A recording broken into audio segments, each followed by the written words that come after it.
Highway in New York with the gangsters. Know a nigga that'll shoot you for a tandem.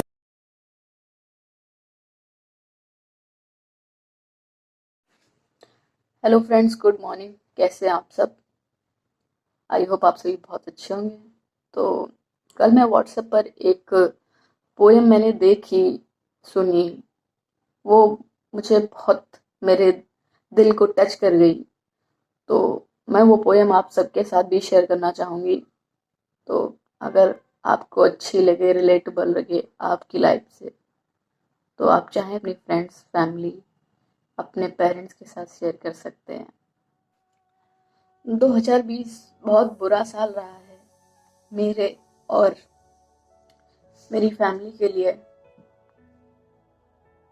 क्योंकि मेरी नानी थी या हैं मुझे नहीं पता, बट पिछले साल 2020 में 15 सितंबर को मेरी नानी घर से बिना बताए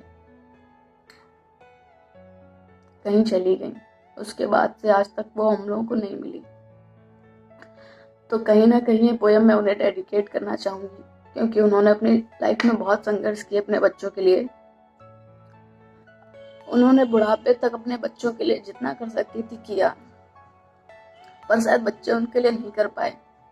मुझे पहले उनसे इतनी अटैचमेंट नहीं थी, लेकिन जब से वो गई हैं तो कहीं ना कहीं ये बात मुझे बहुत हर्ट करती है। नानी का घर ही एक ऐसी जगह है जहाँ पे बच्चों को उनकी माँ के नाम से जाना जाता है, लेकिन नानी के घर में अगर नानी ही नहीं है तो नानी के घर का अस्तित्व ही नहीं हुआ। ये जो कविता है ये मैं हर माँ बाप को डेडिकेट करना चाहूँगी। तो कभी कभी कई माएँ ऐसी होती हैं कि वो बच्चों को अपने पिता की भी कमी नहीं खलने देती हैं, और कभी कभी सिचुएशन ऐसी होती है कि जो पिता होते हैं तो वो अपने बच्चों को उनकी माँ की कमी नहीं खलने देते हैं। तो दोनों ही अपने लेवल पे बहुत सारे सेक्रीफाइस करते हैं, पर शायद बच्चे उन्हें संभाल नहीं पाते हैं। माँ बाप तो करके चले जाते हैं, पर बच्चे बहुत स्वार्थी है ये दुनिया। हम लोग अपना मतलब निकाल लेते हैं और उसके बाद सिर्फ हम अपने भले के लिए सोचते हैं। हम क्यों नहीं सोचते कि हम आज यहाँ तक हैं तो कहीं ना कहीं 1% भी अगर नहीं भी किया आपके माँ बाप ने तो 1% तो किया ही है, तभी आप आज इस जगह पे बैठे हो। I am very emotional from the inside, but I don't want to show this to people because I don't want to think of me as weak. मैं नहीं चाहती कि कोई मुझे कमजोर समझे, इसलिए मैं अपना इमोशनल साइड कभी बाहर लाती नहीं हूँ। तो चलिए कविता को शुरू करते हैं। बताना ना बाबूजी, छुपाना ना बाबूजी, क्या याद मेरी आती नहीं। पैदा हुई घर में मेरे मातम सा छाया था, पापा तेरे खुश थे मुझे माँ ने बताया था। ले के नाम प्यार जताते भी मुझे थे, आते थे कहीं से तो बुलाते भी मुझे थे।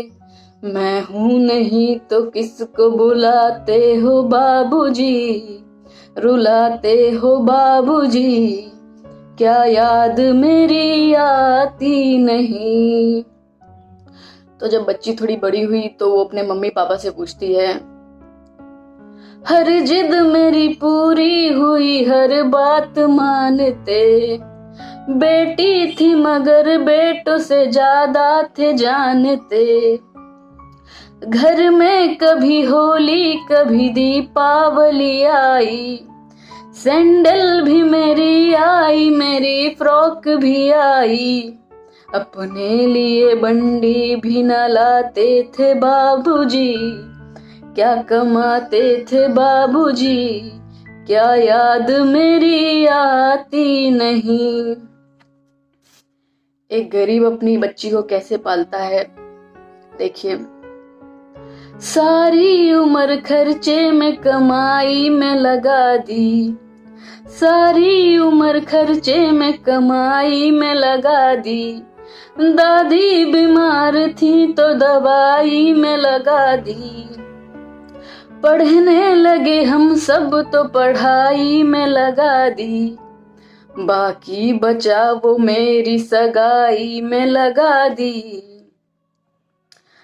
अब किसके लिए इतना कमाते हो बाबूजी, बचाते हो बाबूजी, क्या याद मेरी आती नहीं। कहते थे मेरा मन कहीं एक पल न लगेगा, बिटिया विदा हुई तो ये घर घर न लगेगा, कपड़े कभी गहने कभी सामान सजोते, तैयारियां भी करते थे छुप छुप के थे रोते, कर कर के याद अब तो न रोते हो बाबूजी,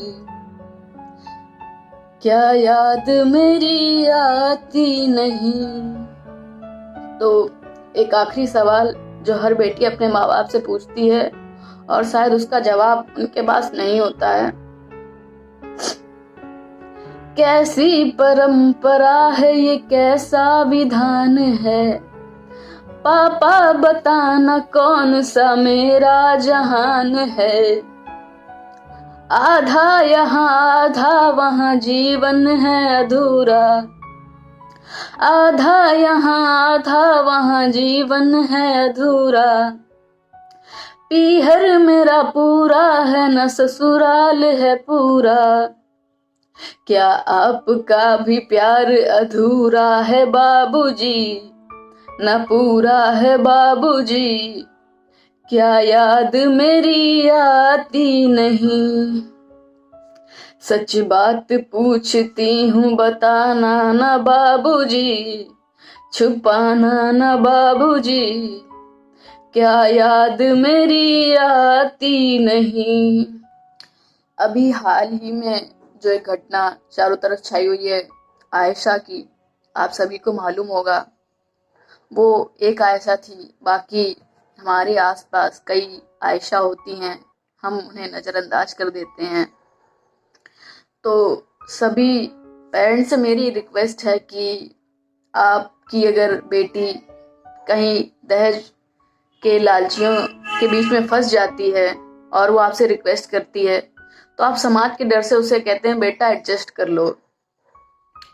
अब उसके पास कोई ऑप्शन नहीं होता है, वो एडजस्ट करती है, लेकिन जब वो एडजस्ट नहीं कर पाती है तो वो शायद आयशा जैसा कदम उठा लेती है और फिर आपको बहुत दुख होता है, आप नहीं संभाल पाते खुद को। तो आप सबसे सिर्फ एक छोटी सी रिक्वेस्ट है कि आप बाद में टूटने से अच्छा है कि आप पहले मजबूत हो जाएं। आप वहां से अपनी बेटी का सपोर्ट करें, ना कि आप समाज का सपोर्ट करें कि समाज के डर से कि बेटी तुम एडजस्ट करो चाहे कुछ भी हो। आपने देखा होगा कि जब लड़कियां छोटी होती हैं तो माँ बाप उनसे कहते हैं, अगर वो किसी काम के लिए कहती तो वो कहते हैं कि बेटा ये सब काम अपने ससुराल में करना, जाके शादी कर दे तो वहां करना जाके। लेकिन वो लड़की जब ससुराल में जाती है तो वहां पे लोग बोलते हैं कि ये सब करना था तो अपने मायके में करके आती। तो आप ही बता दीजिए, लड़कियां अपने मन का कब करें।